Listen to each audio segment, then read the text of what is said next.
Certa vez no YouTube, há uns 2 anos, acredito, eu assisti a um vídeo é, em que um célebre bacharel em filosofia brasileiro palestrava num evento. Não lembro o evento e também não lembro, confesso, o tema especificamente, né, daquela palestra. Mas, num certo momento daquela palestra, ele fala sobre burguesia e propriedade privada. Lembro que ele fala sobre a terra, mais especificamente sobre a terra, o verde, e uma necessidade, de acordo com ele, que a burguesia tem em possuir, né, esse verde, esse espaço, esse terreno, mesmo que não seja produtivo, mesmo que sirva apenas de enfeite, de adorno para o horizonte, mas há algo muito íntimo, muito urgente em possuir, né, essa terra, esse verde. Não sei, mas faz todo sentido na argumentação dele, como eu vou falar logo mais. Não sei se ele fala também do espaço habitado, então de uma necessidade de ter um espaço, aliás, do espaço construído, uma necessidade de ter um espaço construído também amplo, não é? Casas grandes, suntuosas, mesmo que existam cômodos, cantos nessa casa que não são utilizados, nem mesmo não são lembrados, não é, no dia a dia da existência, né? Bom, da terra eu lembro bem que ele falava dessa necessidade de possuir essa terra, de possuir esse verde.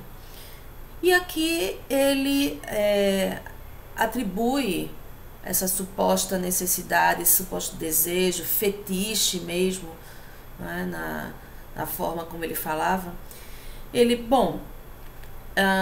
Isso existe na burguesia, porque existe nessa classe uma necessidade social de se afirmar num grau de prestígio monárquico, aristocrático. Então há aí um peso de uma tradição ainda não superada, não é? Pelos processos revolucionários. Há esse fantasma da aristocracia, da monarquia, do seu prestígio social, e essa necessidade do burguês de adquirir esse verde, esse espaço, esse terreno amplo, não seria outra coisa a não ser uma necessidade de se aristocratizar simbolicamente na vida social.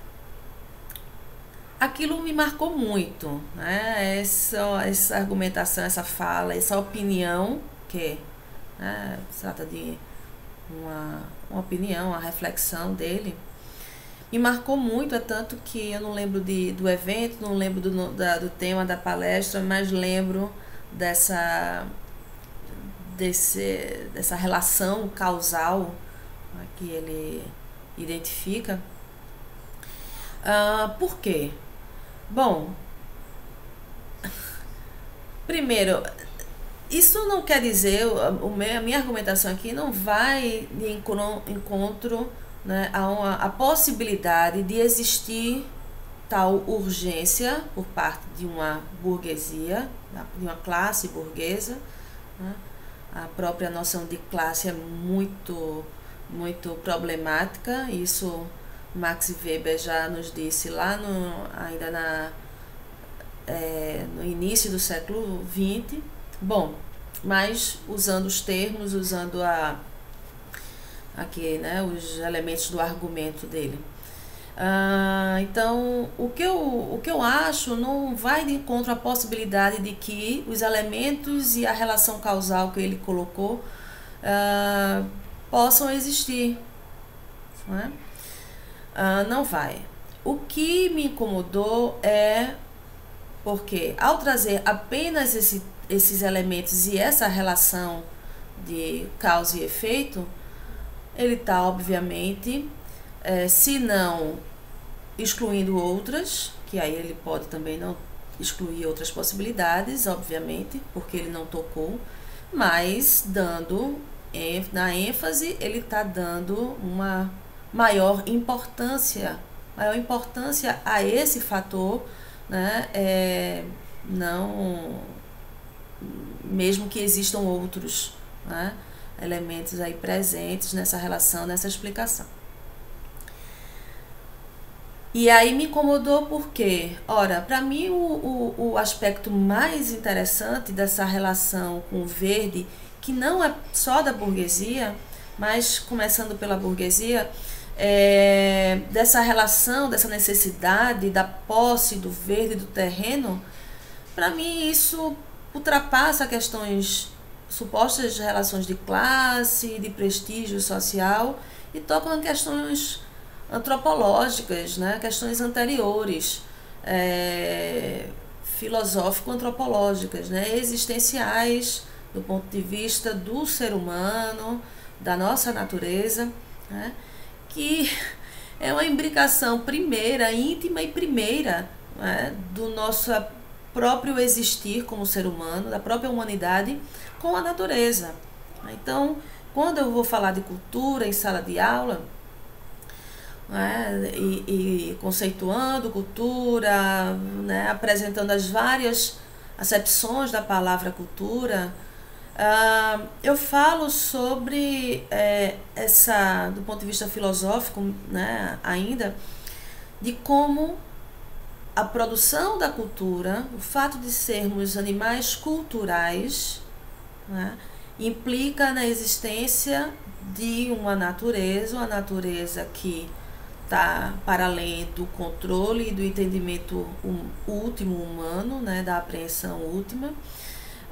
E aqui eu posso estar falando de várias coisas, mas eu estou falando também desse verde de que o célebre filósofo falou. Então é mais do que uma questão de classe, de história, de prestígio social, né? Mesmo que haja esses elementos, há uma relação íntima e profunda e primeira entre o ser humano e o verde, né? Então, a necessidade muito íntima da presença, do toque, do olhar, da visão, né? Não é difícil, não é bem a palavra, mas vá em qualquer casa mais simples, né, de subúrbio, mais pobres, ou seja, não burgueses, né, de classes menos abastadas, classes pobres, miseráveis, você vai ver um potinho de verde, um latão de tinta seco com uma palmeira, uma planta dentro de um pote de achocolatado vazio. Então há uma necessidade primeira e muito íntima, né, vamos dizer quase que instintiva, né, tomando muito cuidado com essa palavra, com o verde, com a necessidade do verde.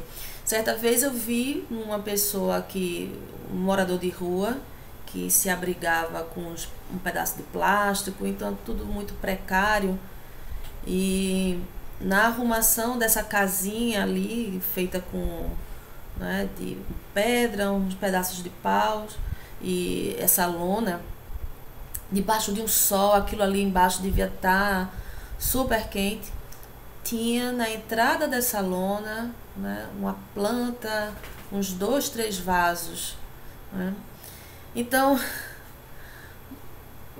para além dessa necessidade de mimetizar uma classe e suas posses e seu verde suntuoso, seus jardins gigantes, e aí ele fala na palestra em Versalhes, né, nos jardins de Versalhes, toda ali a monarquia francesa, e de como você ter terreno e ter o verde, ser dono do verde, e remetia a isso socialmente. Muito antes dessas questões, há, na minha visão, uma necessidade íntima do ser humano de qualquer ser humano, em qualquer classe, em qualquer momento histórico, de estar em contato, né, com aquilo que lhe fundamenta em primeiro lugar, né, que é o contato da natureza. Então é nesse confronto, nesse contato da mente humana com a natureza que nós desenvolvemos a cultura, né? Então eu acho que é um olhar e uma visão muito mais generosa, apropriada e condizente com a realidade humana do que dizer que apenas mimetizamos, nós burgueses mimetizamos uma aristocracia ou uma monarquia em busca de prestígio social. É isso.